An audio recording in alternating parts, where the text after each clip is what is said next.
I've started speaking to my ego from that because, like, when I feel like I'll be like, you know what, I did my part. That nigga need me. That nigga gonna be sick. I know he over there with his stomach hurting, stupid ass. He's still mad right now, currently. Nah, he mad. You know something I hate that preachers do. I hate it. I can't even say it the right way because I ain't took time, but y'all just made me think of something. Like when you say you speak to your ego. Mm-hmm. Why do preachers preach to people saying, yo, you over here coveting somebody's blessings. You might not know what that person been through. That person could have went through hell.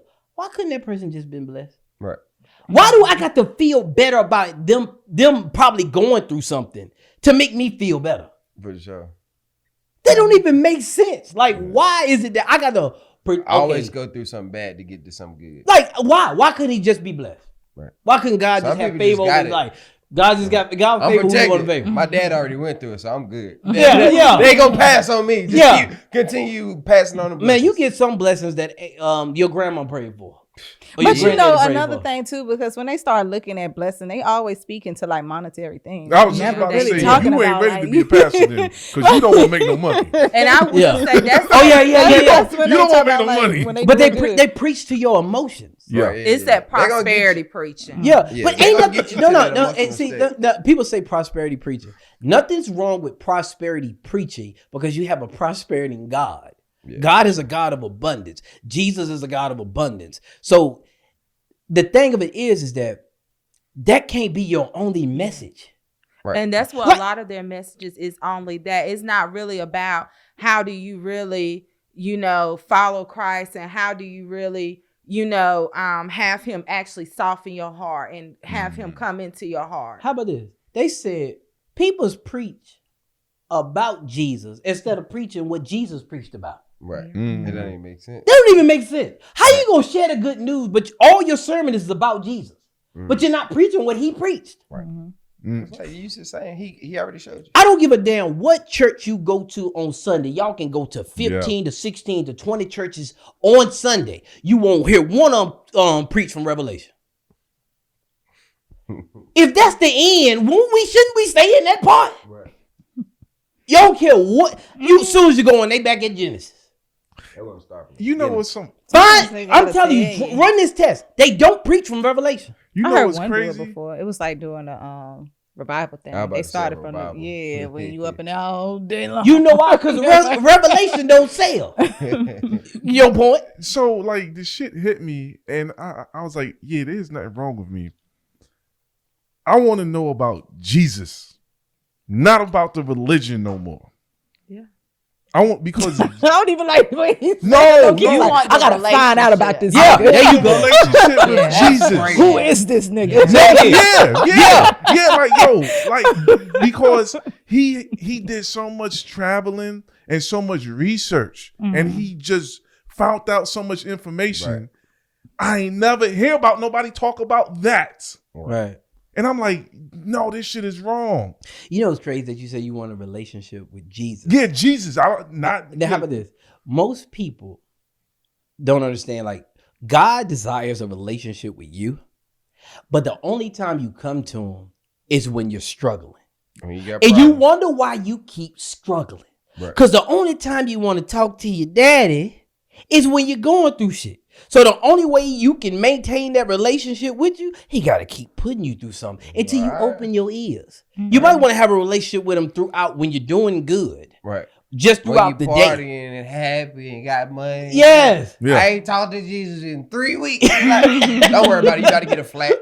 Don't worry about it. That transmission slip. Oh, how you going to get out of this? And you think your luck bad. No, your relationship with him is bad. The only reason he gets your attention is when you're going through something. Right. Yeah. And your relationship with Christ is what makes you die to your old self. It's nothing else. But the relationship with him is going to make you die to your old self because he is going to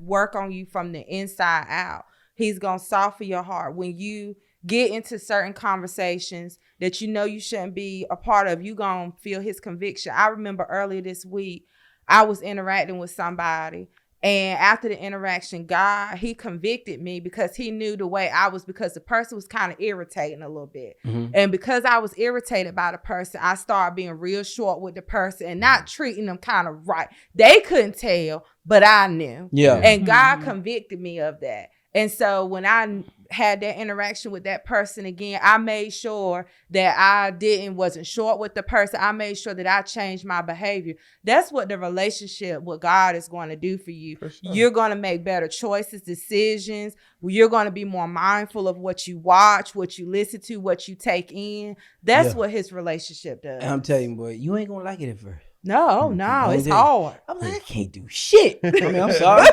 I'm sorry. Yeah. ain't fun, This though, won't man. even this ain't even in the Bible. Why I feel like I can't do this? Right. Yeah, you try to hold on to a little bit of the old you. That Right. shit gotta Just go a in the little can. bit.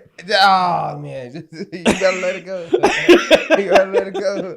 Can't be 1 foot out, 1 foot in. One of the Yeah. things that I learned though, it's like one of the things I did have to put in there is that control thing. And ever since like I've been letting that go, like after I had told you about the conversation with the Uber driver, I was like, at this point, I don't need to even try to think for myself. I'm just taking the prayer, and everything, whatever go, it's gonna go. However, God, it's that's go. Whether a it's hell of a- bad or whether it's good, it's gonna happen. And with everything He has lined up for you, it's all in good intentions. Eventually, like you gotta work out to get to the results that you want. That happened to me today. I didn't got some of the most rest I've had in a while since we started like promoting the live show. And now I was sitting here and getting tired, but I ain't never cut this off. And like when you go to overthinking, that shit fatigues you physically after a while. I never had that effect. I'm like, wait a minute. I bought Red Bull in there because of me. And I slept good. I was like, oh shit, my brain ain't never cut off. That sucks. I remember getting ready for my wedding. I'm just like, man, every single day you thinking of something. It's like so much stuff going on. Soon as it was over, you're like, oh, that's what it was. I was tired as hell. I can relax now. Yeah. But when your mind not turned off, you definitely get tired. Okay, you threw controlling it. What did you throw in there? Vulnerabilities, but not flaws. Well, yeah. Because you're going to always have flaws. It's just you have new ones. Like, it's just like when you're a new person, like you make new mistakes or new this and new that. And there's a difference between making mistakes and having flaws. But then you need to throw them bitches in there. Like, if they're flaws, why hang on to them? Can you get rid of them? I'm sorry. That's, twist. Yeah. I'm not taking the flaw. I don't want the flaws. Right. Yeah.